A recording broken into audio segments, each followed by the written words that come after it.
అవినీతి ఆరోపణల నేపథ్యంలో ప్రొహిబిషన్ అండ్ ఎక్సైజ్ విభాగానికి చెందిన ఇన్స్పెక్టర్ గుండెటి రాము, అతని సహచరుడు జక్కని వేణును అవినీతి నిరోధక శాఖ అధికారులు అరెస్ట్ చేశారు.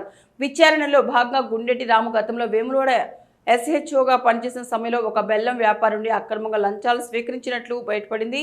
ఈ లావాదేవీలు 2022 నుంచి 2024 వరకు జక్కని వేణు ద్వారా కొనసాగినట్లు గుర్తించారు.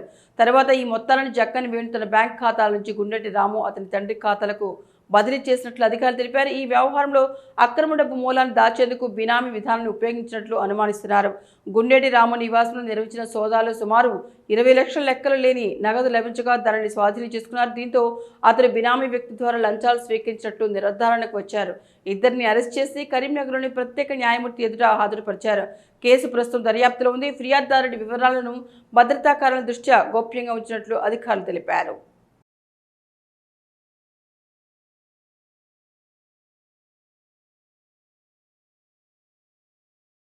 Gundeti Ramu, excise inspector, Karimnagar rural SHO.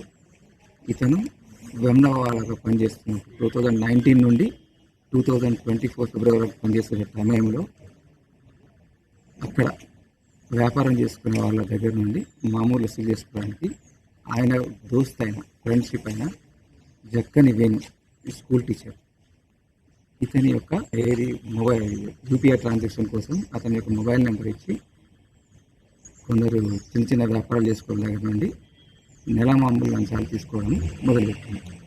దీని యొక్క పిటిషను మా డీజీ గారికి ఎవరు గుర్తు తెలియని వ్యక్తులు ఇవ్వడం జరిగిన దాని మీద ఇన్వెస్టిగేషన్ చేసి అది నిజమని నిరూపణ అయిన తర్వాత పర్మిషన్ తీసుకొని నిన్నటి రోజున కేసు చేసి నిన్న సాయంత్రం రాత్రి 8:20 గుండేటి రామును మరియు జక్కని వేణుని వాళ్ళ యొక్క రెసిడెన్స్లో అరెస్ట్ చేయడం జరిగింది. అరెస్ట్ చేసిన తర్వాత గుండెటి రాము యొక్క హౌస్ మొత్తం సోదా చేయగా అతని ఇంట్లో 20 లక్షల రూపాయలు క్యాష్ దొరకడం జరిగింది. ఆ యొక్క క్యాష్ ఎక్కడదని చెప్పేసి అడగగా అతను ఎటువంటి సమాచారం ఇవ్వలేకపోయినాడు. ఆ క్యాష్ సీజ్ చేసి అతన్ని అదుపులో తీసుకొని ఈరోజు రిమాండ్ చేస్తారు.